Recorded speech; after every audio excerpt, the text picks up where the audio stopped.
श्री सुखदेव जी महाराज ने महात्मा परीक्षित के लिए दिव्य श्रीमद् भागवत महापुराण के 10वां स्कंद का आश्रय लिया है। मैं आपको निवेदन कर दूं, संपूर्ण श्रीमद् भागवत परमात्मा का विग्रह है। पैरों से लेकर के शिखा पर्यंत भगवान का यह शरीर है। पहले स्कंद को आप पैर मान लो, दूसरे को परमात्मा की जंघा से, तीसरे को कटी प्रदेश, ऐसा करते करते 10वां स्कंद आता है तो वो भगवान का हृदय क्षेत्र है। और इस हृदय क्षेत्र की ही चर्चा भगवान श्री सुखदेव स्वामी ने परीक्षित को सुनाई। कहा, राजन, भगवान के कहने पर सभी प्रकार के ग्वालों ने, नंद सुनंद आदि ने विचार किया कि चलो इंद्र का पूजन इस बार नहीं, गोवर्धन जी का पूजन किया जाए। कल तो आप लोगों की इतनी उतावली थी गिरिराज जी के पूजन की कि कथा भी प्रसंग वहां पर पहुंच नहीं पाया और आप लोगों ने गिरिराज जी का आनंद ले लिया। भगवान श्री सुखदेव जी की कृपा, सभी देवता महात्मा इंतजार में है कि हमें आज कुछ चढ़ेगा। इस कथा से सीख मिलती है। हम यदि किसी अष्टमी नवमी आदि को दुर्गा जी का पूजन करें या किसी देवता का पूजन करें और कुल परंपरा के द्वारा कोई नारियल चढ़ाया जाता है, ऐसी परंपरा रहती है, तो उसको छोड़ना नहीं चाहिए। क्योंकि जो कार्य हम लगातार करते हैं तो हमारे देवता उससे इच्छा रखते हैं कि अमुक तिथि पर अमुक के द्वारा हमें ये सामग्री मिलेगी। इंतजार में है देवता कि आज पूजन होगा, लेकिन महाराज शाम का समय हो गया, इंद्र का नाम भी नहीं लिया गया। यहाँ गोपाल सब भगवान के साथ इकट्ठे हुए और गिरिराज जी के पास पहुंचे, भगवान को प्रणाम किया।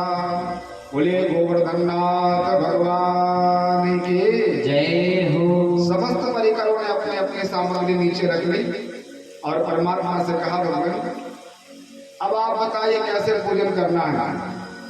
भगवान ने कहा, सब लोग आंखें बंद कर लो। सीधे साधे गोपाल थे, सबने नेत्र बंद कर लिए, हाथ जोड़ लिया। परमात्मा एक रूप में तो वहां सबके सामने खड़े हैं, दूसरा विशाल काय परमात्मा ने शरीर धारण किया और गिरिराज जी के शिखर पर बैठ गए। उस पर्वत के सबसे ऊपर वाले भाग में देवता बन करके भगवान बैठे। परमात्मा ने कहा, हमने ध्यान कर लिया, आंखें खोल लो। देवता बोल रहे हैं कि आप लोग जो भी सामग्री लाए हैं हमें अर्पित की जाए। और भगवान जो शिखर पर बैठे थे उन्होंने कहा, हे गोपवालो, आज मैं आप लोगों के ऊपर प्रसन्न हूँ, जो भी सामग्री है आनंद से भोग लगाइए। देवता स्वयं मांगने लगे। आप भोग लगा रहे अपने घर में फोटो के सामने और कन्हैया के यहाँ से आवाज आ जाए कि अमुक व्यक्ति जल्दी से भोग लाओ, मुझे भूख लगी है, तो हमें देने में समय लगेगा क्या? बहुत आनंद से गोपाल परमात्मा को नैवेद्य निवेदन करने लगे। करते करते बहुत ज्यादा भोजन तो चढ़ गया। कोई दूध चढ़ा रहा, कोई दही चढ़ा रहा, कोई खीर दे रहा है, कोई मालपुआ दे रहा है। अनेक प्रकार की सामग्री चढ़ाते चढ़ाते जब थोड़ी सी सामग्री बचे तब मधुमंगल ने परमात्मा से कहा कि लाला, अरे पूजन के बाद प्रसाद बंटता है, कुछ प्रसाद ही बचाएगा ना आपका देवता की नहीं? थोड़ा सा हम लोगों को भी मिल जाए, हमें भी भूख लगी, दिन भर लग गया। इतने सुगंध वाले पदार्थ बने हैं और देवता पूरा पाता चला जा रहा है। भगवान ने कहा, चिंता ना करो, सबको मिलेगा। गोवर्धन नाथ भगवान के विग्रह पर बैठे हुए परमात्मा ने कहा, भोजन तो आनंद से हो गया, अब आप लोग जल की व्यवस्था कीजिए। अब तो गोप वालों को लगा के देखो, जल तो हम केवल आचमन कराने के लिए लाए थे। ओम केशवाय नमः, ओम नारायणाय नमः। भोजन के बाद कितना जल लेते हैं? 3 बार जल दिया जाता है। और इन्होंने याचना की है, इतना भोजन पाने के बाद तो व्यवस्था तो लंबी चौड़ी करनी पड़ेगी। परमात्मा ने कहा, चिंता न करो, उन्हीं से पूछते हैं। और भगवान ने कहा, आप लोग केवल मानसिक गंगा मैया का स्मरण करो, भगवती गंगा को बुलाइए कि माँ आप यहाँ आकर के विराजमान हो। तो जो भगवती आदि शक्ति जगदम्बा भागीरथी का स्मरण किया गया तो मानसिक रूप से स्मरण करने के कारण मानसी गंगा प्रकट हो गई। बोलिए मानसी गंगा की जय हो। गिरिराज जी के ऊपर स्नान होता है, जल भी पान करते जाते, स्नान भी होता जाता। बड़े आनंद के साथ भगवान का पूजन हुआ। शाम का समय आया, इंद्र ने समाचार लिया, बोले कोई किसी प्रकार का पूजन नहीं हुआ तो देवताओं को बुलाया। सब देवता इकट्ठे हुए, बोले महाराज बताइए, आदेश करिए। तो इंद्र ने नामो मेघा नाम चांदकारिकम 56 प्रकार की मेघ मालाओं को बुलाया। 49 प्रकार की मरुत है, वायु है। सुंदरकांड में आप लोग पढ़ते हो, चरा चरा मरुत 49 प्रकार की वायु हनुमान जी के उस समय चली थी। और ये 56 प्रकार की मेघमालाएं हैं। सांवर्तक नाम है मेघमालाओं का। चांदकारिकम प्रलय को करने में समर्थ है। इंद्र ने कहा ऐसे बारिश करना, मूसलाधार बारिश है, जिसके ऊपर बूंद गिरे वो वही पृथ्वी पर गड़ जाए, उसका अंतिम संस्कार करने का भी समय न मिले, पूरा ब्रज बह के चला जाए, पूरे गोप ग्वाल मर जाए। मेघमालाओं को आदेश हुआ, महाराज 84 कोस के ब्रज में गड़गड़ाते करते हुए मेघमालाएं, अनेक प्रकार के वायु का प्रकोप और नाना प्रकार की बारिशों का मेघमालाओं का वहां पर आश्रय हो गया। लेकिन परमात्मा तो सब समर्थवान है। भगवान कहते हैं मेरी ही इच्छा से वायु बहती है, मेरी इच्छा के अनुसार सूर्य प्रकाश देते हैं, मेरी इच्छा से ही इंद्र बारिश कराते हैं, मेरी इच्छा से ही मृत्यु अपना प्रभाव दिखाती है। मत भयात बाकी बातों यम सूर्य तपति मत भयात वर्षो इंद्रते देवानाम मृत्युश्चरति मत भयात। मेरे अधिकार से सब चलते हो। आज इंद्र का अधिकार ले लिया। भगवान ने अगस्त बाबा को बुलाया और कहा महाराज जी खूब जल पान करो। तो जितना जल बारिश हुई, संपूर्ण प्रकार का जल महात्मा अगस्त बाबा ने पान कर लिया। भगवान ने गोप ग्वालों को व्यथित देखा, परेशान देखा। परमात्मा ने कहा आप लोग चिंता न करें। गिरिराज जी ने कहा कि मुझे स्वयं को उठा लो और इसके नीचे जो अवकाश मिले, जगह मिले, उसमें सब लोग इकट्ठे होकर के खड़े हो जाओ, मुझे धारण करो। परमात्मा ने उठाया, सब गोप ग्वाल निमित्त बने और गोवर्धन को उठाने के कारण परमात्मा का नाम गिरिधारी हो गया। बोले गिरिवरधारी भगवान की जय हो। 7 दिन 7 रात्रि पर्यंत विचार करिए। 7 कोस के गिरिराज जी को 7 वर्ष के बालक ने 7 दिन और 7 रात्रि तक उठा के रखा। श्रीदामा आया, परमात्मा से कहने लगा भगवान आपने भोजन नहीं किया, आपने कलेवा नहीं किया, विश्राम नहीं किया, तुम क्या जानते हो कि केवल तुमने गिरिराज जी को उठा रखा है? अरे हम लोग व्यर्थ में खड़े।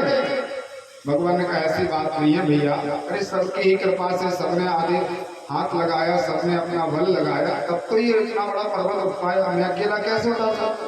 चलो तो विश्राम कर लो। भगवान ने कहा ठीक है। और जो परमात्मा ने निक अपना इशारा किया, तुम्हारा सबकी लाठी वाठी चटचटाते हुए जमीन में गिरने लगी, सबके कंधे भराए। तो विचार किया लाला जल्दी से रक्षा करो। परमात्मा ने पुनः धारण किया। अब तो इन लोगों को भरोसा भी हो रहा है। आश्चर्य की बात है ना कि बड़े बड़े हिष्ट पुष्ट वरिष्ठ शरीर वाले युवान जो बड़े बड़े वीर हैं, गोप ग्वाल हैं, वो अपनी ताकत लगा के उठाते तो उठाने में समर्थवान नहीं। और एक 7 वर्ष का छोरा इतने बड़े गिरिराज जी को कैसे उतारा? तो पूछा लाला सही सही बताना, झूठ मत बोलना, ये बता तेरे पास अपना बल कैसे आ गया? हम लोग तो सब परास्त हो गए। भगवान ने कहा बात ऐसी है कि मैंने मंत्र पढ़ रखा है। भगवान गिरिराज जी ने मंत्र दिया है, उस मंत्र को एक बार पढ़ लो तो जितने लोग तुम्हें देखें या तुम जितने को देखो तो सबका बल केवल मेरे पास आ गया है। सीधे साधे सच्चे गोपाल थे। उन्होंने विचार किया ये बात सही है। तब तो मुझे लग रहा है कि मैं बलहीन कैसे हो गया, हमारा बल इस लाला के पास चल गया। इंद्र ने समाचार पाया कि महाराज वहां तो धूल हो रही है, कोई बारिश नहीं है, एक बूंद नहीं गिरी, कोई वायु का प्रकोप नहीं है, पहले से भी ज्यादा आनंद में है। तब इंद्र ने विचार किया कि ऐसा प्रभाव केवल परमात्मा में हो सकता है। इस संसार में ऐसा कोई जीव नहीं जो 56 प्रकार के मेघमालाओं को धारण कर सके। याद आ गया कि परमात्मा का अवतार हुआ और मैंने अपराध कर दिया, तो ये समर्थ नहीं हुआ इनका कि हम भगवान के सामने प्रकट होकर के उनकी स्तुति कर सकें। इतना भी अब इनके अंदर बल नहीं बचा, परमात्मा से भयभीत हो गए। तो इंद्र ने विचार किया कि ये भगवान नारायण ब्राह्मणों से, वेदों से, आचार्यों से, संतों से, गाय से बड़ा प्रेम करते हैं। गाय मैया को आगे किया जाएगा तो हो सकता है कि भगवान का क्रोध समाप्त हो जाए।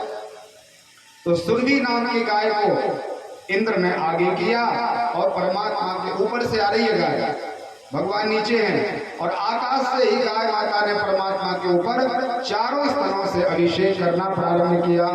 भगवान के ऊपर दुग्धाभिषेक हो रहा है। गोप ग्वालों के ऊपर भी दूध की धारा छोड़ी गई। सभी गोप ग्वाल प्रसन्न है, महाराज बड़ा आनंद आ रहा है। देवता भी आपकी स्तुति पूजा में है। पीछे से आकर के इंद्र ने प्रणाम किया। परमात्मा ने देखा गाय का आगमन हुआ है तो गौ पूजन किया गया।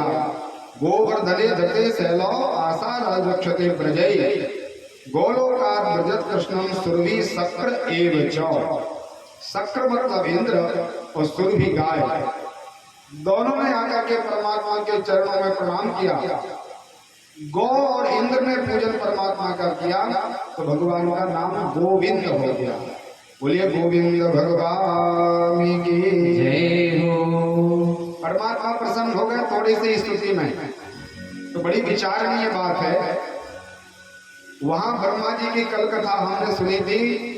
एक अध्याय में लंका स्तवन किया, बहुत बड़ी स्तुति की परमात्मा की। भगवान ने एक बार मुस्कुरा करके देखा करने, ब्रह्मा जी 3 परिक्रमा लगा के चले गए और यहाँ इंद्र ने थोड़ा सा भी पूजन किया और परमात्मा प्रसन्न हो गए। कारण क्या है? संत इसका भाव प्रकट करते हो, कहते हैं कि देखो भगवान कहते हैं कि हमारा अपराध तो हम स्वीकार कर लेंगे, हमें कोई कष्ट भोगना पड़े, मुझे कोई विपत्ति आ जाए तो मुझे कोई बहुत बड़ी बात नहीं है, लेकिन मेरे भक्तों का, मेरे प्राण प्यारे संतों का, मेरे प्राण प्यारे गोपों का जो अपराध करता है उसको मैं क्षमा नहीं करता। उधर क्या हुआ था? इंद्र ने परमात्मा को अपने भक्तों से अलग कर दिया था। ब्रह्मा जी ने जितने भी भगवान के गोप ग्वाल थे, जितने बछड़े थे, सबको हरण कर लिया। तो भगवान को 1 वर्ष तक अलग रहना पड़ा। और यहाँ क्या हुआ? 7 दिन और 7 रात्रि पर्यंत भगवान अपने गोप ग्वालों के साथ खड़े हैं, एक क्षण के लिए अलग नहीं हुए। तो इंद्र ने परमात्मा को और भक्तों को एक जगह पर इकट्ठा कर दिया। इस भाव से परमात्मा प्रसन्न हुए और इंद्र को कहा कि अब इस प्रकार का अपराध मत करना। इंद्र ने अपना सिर का जो मुकुट था गोविंद के चरणों में निवेदित किया और कहा, भगवान सच्चे अर्थों में संसार के इंद्र आप ही हो। हम लोग तो व्यर्थ में अपने अभिमान में रहते हैं कि इस पद में है, मेरा ये पद है, इतना बड़ा अधिकारी हूँ। अरे करने कराने वाले केवल आप ही हो। भगवान के पाद पद्मों में प्रणाम किया और इंद्र सुरभि अपने स्थान को प्राप्त हुई। भगवान गिरिराज जी का पूजन करा के सब गोप वालों के अपने घर पर ले किया। इस कथा का आश्रय जब सुखदेव जी ने लिया तो परीक्षित ने थोड़ा प्रश्न किया। बोले महाराज, आपने मुझे बताया कि अगस्त बाबा ने 7 दिन और 7 रात्रि का जलपान किया, गर्ग संहिता में कथा लिखी। तो महाराज उनके अंदर इतना कैसा भाव था, इतना जल पी लिया महाराज, 7 दिन लगातार बारिश में। महाराज कृपा करके हमें बताएं। तो सुखदेव जी ने कहा कि एक बार क्या हुआ, त्रेता युग का समय है। राम जी सरकार ने जो प्रतिज्ञा की थी, निश्चरहीन करो वही भुज उठाए प्रण की, भगवान ने वो प्रतिज्ञा पूरी कर दी। परमात्मा के दाहिनी भुजा का पूजन किया गया। भगवती सीता जी ने पूजन किया और मैया ने कहा, महाराज आपने एक संकल्प तो पूरा कर दिया, इस संसार में कोई राक्षस नहीं बचा, लेकिन इसमें आपने कई प्रकार के ब्राह्मणों का भी वध किया है। लंका में जितने भी थे वो जाति के तो ब्राह्मण थे, कर्म से राक्षस हो गए थे। तो थोड़ा सा भंडारा कर लो, कोई कथा सुन लो, कोई सत्संग कर लो, कोई पुण्य लाभ कर लो, दान पुण्य हो जाए, तो आपके ऊपर लगी हुई हत्याएं भी समाप्त हो जाए। परमात्मा ने सीता जी से कहा कि देवी, ब्राह्मणों का भजन पूजन तो असंभव है, अपन कोई दूसरा पुण्य करेंगे। बोले नहीं महाराज, बिना भंडारे की पूजा नहीं मानी जाती। कितना भी बड़ा आयोजन कर लो, यदि आप भंडारा प्रसाद वितरण ना करो तो दुनिया कहती है क्या किया, कुछ भी तो नहीं किया। भंडारा जरूरी है महाराज। बोले अपना सामर्थ्य नहीं है। अब मैया ने विचार करके देखिए, भगवान नारायण एक तो लक्ष्मीपति हैं और दूसरा भगवान का विग्रह छोड़ दो तो यहाँ भी कोई कमी थोड़ी है। अयोध्या में चक्रवर्ती पद पर शोभित थे भगवान। मैया ने कहा महाराज व्यवस्था हमारे ऊपर छोड़ो, आप तो ब्राह्मणों को निमंत्रण देने चले जाओ। कितना निमंत्रण दे दें? तो मैया ने कहा पृथ्वी के जितने भी ब्राह्मण देवता हैं सबको भोजन के लिए बुलाओ, जरा भंडारा है ब्राह्मणों का। परमात्मा ने विचार किया कि जानकी जी को अयोध्या की राजलक्ष्मी का अभिमान हो गया। अभिमान हमारे जीवन में प्रवेश करता है और परमात्मा उसको तत्काल ग्रहण करते हैं, भोजन करते भगवान अभिमान का। किसी का अभिमान भगवान ने रखा नहीं है। सीता जी को भगवान ने कहा कि आप ब्रह्मांड के और इस भूमि के पूरे ब्राह्मणों का तो छोड़ दो, मैं केवल एक ब्राह्मण को बुला लाऊंगा, उन्हीं की सेवा कर देना, उनको भोजन पवा देना, तो मैं मान लूंगा कि आपने सभी ब्राह्मणों को भोजन करा दिया। अब मैया ने विचार किया कि तैयारी करेंगे भाई, क्या करें, भगवान का आदेश है एक ब्राह्मण। अब एक पंडित जी की कितनी तैयारी करें? भगवान ने कहा देखो तैयारी पक्की होनी चाहिए। तो माँ ने विचार किया जब भगवान बार बार बोल रहे हैं तो ऐसा करते हैं कि एक ब्राह्मण को भोजन पाने के लिए आना है, हम 10,000 ब्राह्मणों की तैयारी कर रहे हैं। अब कितना खाएंगे? 10,000 ब्राह्मणों की तैयारी हमारे पास है। भगवान ने अगस्त जी को प्रणाम किया। अगस्त बाबा का आगमन हुआ। राम जी ने कहा महाराज जब तक मैं आपको मना न करूं तब तक भोजन से उठना नहीं है। ठीक है महाराज। बिल्कुल दुबला पतला सा शरीर है। अगस्त जी का आगमन हुआ तो जानकी जी ने देखा कि धन्य है महाराज आपकी लीला। अरे मोटे तगड़े पंडित जी को बुलाया होता 8-10 रोटी खाते। अब ये पंडित जी तो ऐसे लग रहा है जैसे एक आध दो फुल्का पाएंगे और चले जाएंगे। ठीक है, बिना मन के ही सही खिला दो। भोजन तैयार किया गया, ब्राह्मण को पूजन किया गया, चंदन लगाया, पाद प्रक्षालन किया, आसन पर बिठाला और जानकी जी ने सुंदर थाल तैयार किया। इतने उसमें प्रकार हैं कि महाराज गिनने में भी समर्थ नहीं है। इतनी प्रकार की रसोई रखी है अगस्त जी के सामने। महात्मा अगस्त ने मंत्र पढ़ा और अपने पेट पर हाथ घुमाया, राम जी को प्रणाम किया और जो पेट पर आदेश हुआ कि महाराज लाओ, तो हमारे पेट के अंदर एक वैश्वानर नाम की अग्नि रहती है, जठर अग्नि। उसमें भगवान गीता जी में भी कहते हैं हम वैश्वानरो भूता प्राणी नाम देहि मासिताम, मैं वैश्वानर रूप के अग्नि के रूप में प्राणियों के अंदर वास करती हूँ और पचान अन्यम चतुर्विधम, उस अन्न को मैं 4 प्रकार से पचाते। भगवान कहते हैं परमात्मा को याद किया, विश्वात्मा को, भोजन तैयार हुआ, भोजन पाना प्रारंभ किया। अब मैया विचार करते यहीं बैठ जाए, पंडित जी के सामने इतना सामान रखा है तो एक एक भी पाएंगे तो 1 घंटा लगेगा। जानकी जी बैठने में तो देरी हो जाती है लेकिन अगस्त जी को पाने में समय नहीं लगता। जितना भी पात्र था सब खाली हो गया। मैया दौड़ी, बड़ी प्रसन्नता है माँ को कि कम से कम ब्राह्मण ऐसे तो मिले जो भोजन तो पा रहे। फिर से महाराज पूरे सामग्री लाई गई, पुनः रखा गया। महाराज अगस्त जी ने कहा फिर से लाओ। उनको जाने में समय लगता है, महात्मा को पाने में समय। गर्ग संहिता में लिखा है अकेली जानकी जी अगस्त जी को भोजन ना पवा पाए तो इन्होंने अपने बहुओं को बुलाया। लवकुश की 2, भरत जी की 2 बहुएं हैं, लक्ष्मण जी की भी 2 बहुएं हैं और शत्रुघ्न की भी 2, ऐसे 8 हैं इन सबके चारों को। 8 की लाइन लग गई महाराज। अगस्त बाबा भोजन पाते चले जा रहे, फिर भी इनका भोजन रखने में समय लगता, पाने में समय नहीं है। तो मैया जानकी जी ने अपनी देवरानियों को बुलाया, उर्मिला, सुतकीर्ति, मांडवी आदि, आप लोग भी लाइन में लग जाओ। वो भी परसने लगे महाराज। कई लोग ऐसा पाते हैं, अभी भी कई लोगों की अच्छी खुराक होती है। अब जानकी जी को अभी तो प्रसन्नता खूब है, क्योंकि विचार कर रही 10,000 ब्राह्मणों की पाकशाला तैयार है, कोई चिंता नहीं है, बहुत प्रसन्नता है। कम से कम पंडित जी भोजन तो पा रहे हैं। अब कौशल्या जी लोगों को भी बुलाया गया, माताओं को याद किया, माँ आप लोग भी सहायता करो।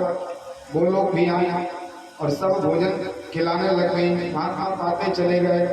मैया ने, जानकी जी ने देखा भंडारा देख ले कितना बचा, तुम्हारा थोड़ा सा भंडारा बचा है। 10,000 ब्राह्मणों का भोजन महात्मा ने पा लिया। शाम का समय हो गया, प्रातः काल से पूरा दिन निकल गया। अब माँ ने विचार किया कि पंडित जी ने तो अभी सांस नहीं ली, तो गणपति भगवान को याद किया, हे विघ्न हरण, हे गौरी पुत्र, मैंने सुना है कि आपके स्मरण मात्र से सभी प्रकार की सिद्धि होती, विघ्न बाधा समाप्त हो जाती है। आप अकेले मत आना, रिद्धि सिद्धि को साथ लाइए और हमारे यहाँ भोजन बनाइए, पूड़ियाँ बेलिए। तो रिद्धि सिद्धि भैया आई और महाराज चकाचक भोजन बनाने लगे। कोई बेल रहा है, कोई सेंक रहा है, कोई निकाल रहा है, कोई दे रहा है। करते करते 4 दिन 4 रात्रि निकल गई। विचार कर लो, एक पल के लिए अगस्त बाबा का भोजन नहीं रुका। तो मैया जानकी जी आई और माँ ने कहा, महाराज जी मैंने सुना है मध्य पानीयम, शास्त्रों में आदेश है कि जब हम भोजन करें तो 1 आचमन भोजन पहले जल पी लो भोजन के पहले, और जब आधा भोजन हो जाए तो बीच में भी थोड़ा सा जल पीना चाहिए, 1 आध घूंट जल पान कर। तो महाराज जी जल ना है क्या, आपका आधा भोजन हो गया हो? अगर जी ने कहा अभी आधा भी नहीं हुआ, जब आधा हो जाएगा तो बता देंगे। अब तो मैया का जो अभिमान था वो जानकी जी का अभिमान समाप्त हो गया। माँ ने विचार किया कि आके पंडित जी के पेट में कितनी बड़ी जगह है भाई, इतना छोटा सा पेट है, तोंद निकली नहीं, और इस छोटे से स्थान पर इतना भोजन बनता चला जा रहा है, बात क्या है? तब याद आ गया ये काम तो केवल राघव का हो सकता है। परमात्मा मायापति हैं, भगवान क्या नहीं कर सकते। तो मैया ने अपना अभिमान समाप्त किया, परमात्मा के चरणों का आश्रय लिया। रामाय रामभद्राय रामचंद्राय वेदसे रघुनाथाय नाथाय श्री सीताय पते नमः। हे प्रभुनाथ कृपा कीजिए महाराज, का अभिमान हो गया मुझे क्या पता था कि आप ऐसे ऐसे भी पंडित जी लोग डले संसार में। अब आप ही कृपा करो महाराज, हमारे पास कुछ भी नहीं बचा। यदि ब्राह्मणों को आधा भोजन प्रदान किया जाएगा तो बड़ा भारी पाप हो जाएगा। एक तो भोजन न करा, और यदि भोजन करा रहे हैं तो उनको उदर की तृप्ति होनी चाहिए। अर्ध भोजन और वृद्ध गाय दाता देय नरक को जाए। आधा भोजन खिलाना और बूढ़ी गाय दान करना, इसमें पुण्य नहीं मिलता, अपितु तो पाप लगता है। भगवान के चरणों में प्रणाम किया, पसीना आ गया मैया जानकी जी को। तो दूर से राम जी छुपे छुपे अगस्त बाबा को इशारा करते हैं कि महाराज पूर्णावती का मंत्र बोल दो, हो गया। तो भगवान अगस्त जी ने बोले हम तृप्त हो गए, अब हमें भोजन की आवश्यकता नहीं, अब आप जल पान करने की व्यवस्था करें। जानकी जी ने हाथ जोड़ दिए। महाराज विचार किया कि जब 7 दिन 7 रात्रि पर्यंत भोजन पाया है तो महात्मा को जल की कितनी व्यवस्था करानी पड़ेगी, सरयू खाली हो जाएगी क्या पता। तो मैया ने कह दिया अगस्त जी से कि गुरुजी महाराज क्षमा चाहते हैं, हमने केवल भोजन का निमंत्रण दिया था, जलपान का निमंत्रण नहीं था। अब तो आपको जल पीना है तो राम जी के पास जाइए, हम आपको जल नहीं पिला सकते। जल्दी से लिफाफा दिया, तिलक लगाया, महाराज जी आप चलिए। राम जी के पास महात्मा अगस्त बाबा आए और राम जी ने कहा कि महाराज सीता जी ने आपको त्रेता युग में भोजन कराया है, 7 दिन और 7 रात्रि। द्वापर में मैं स्वयं आऊंगा और आपको 7 दिन 7 रात्रि पर्यंत जल पिलाऊंगा, चिंता मत करो। ऐसे महात्मा अगस्त बाबा हैं। आज द्वापर के अंतिम समय में महात्मा का 7 दिन तक जलपान हुआ, एक बूंद भी उस ब्रज पर गिरी नहीं, संपूर्ण जल का पान महात्मा ने किया। बोलिए अगस्त महाराज की जय हो।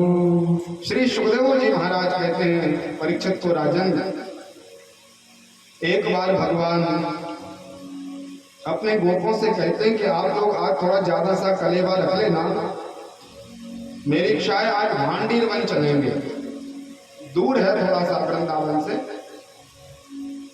ज्यादा सामग्री होगी तो भूख प्यास लगेगी तो पाते जाएंगे। ठीक है महाराज। तो भगवान के गोपों ने अपने घर में कह दिया कि मैया आज 2 दिन का कलेवा रख देना, ज्यादा सा भोजन रख लिया।